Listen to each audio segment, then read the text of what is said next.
Hey,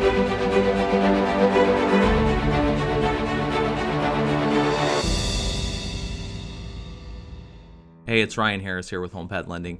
I wanted to come to you guys and talk to you about some of the most common mistakes that I see people make when they're choosing a mortgage provider, or whether you're refinancing, buying a home, it doesn't really matter. But the most common thing that I see is people, when they contact mortgage companies, they chase rate. I mean, that's the most common thing. It's been kind of ingrained in everybody's brain that rate is the most important thing. That's the only thing that matters. And that's not necessarily true. The lowest rate may not be the best answer for every single client, and it's important that you take into consideration the fees that you're also paying to get those rates. Banks advertise rates, obviously, typically with high fee structures. That way they can put one of the lowest rates on that's available on their advertisements. Typically they're going to come with what are called points. Now, points are a percentage of the loan amount that you'll pay as a finance charge to subsidize the interest rate for the life of the loan. So what happens is you're going to pay a percentage of the loan to the bank, and the bank is going to offer you a lower rate of interest, which is going to lower your monthly payment. In this case, typically 1 point is going to equate to about 1/4 to 3/8 of a percentage point in interest rate subsidy. The question always comes down to, when should you buy points, right? And this really comes down to how long you're going to keep the loan, or how long you're going to keep the house, right? Because if you don't keep the house, or you end up selling the house, you can't take the loan with you. It stays with the home. If you sell the home, the loan gets paid off. So when should you buy points?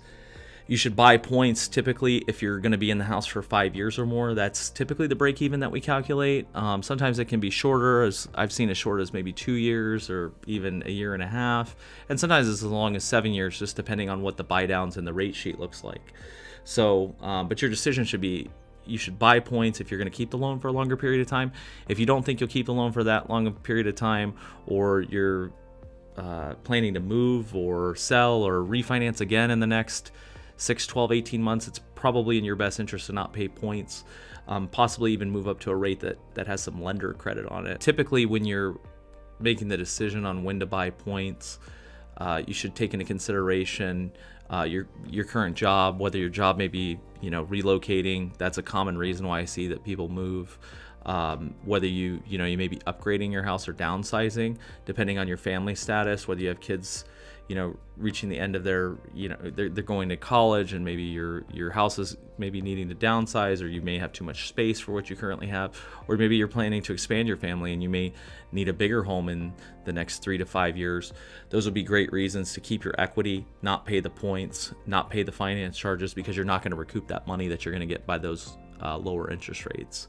So just some quick tips. If you guys need a consultation on that, obviously feel free to reach out to us here at Home Pet Lending. We're more than happy to help you out, go over different scenarios with you, and talk through different options to put you in the best position to be successful, and keep your equity if you're planning to move or do anything like that.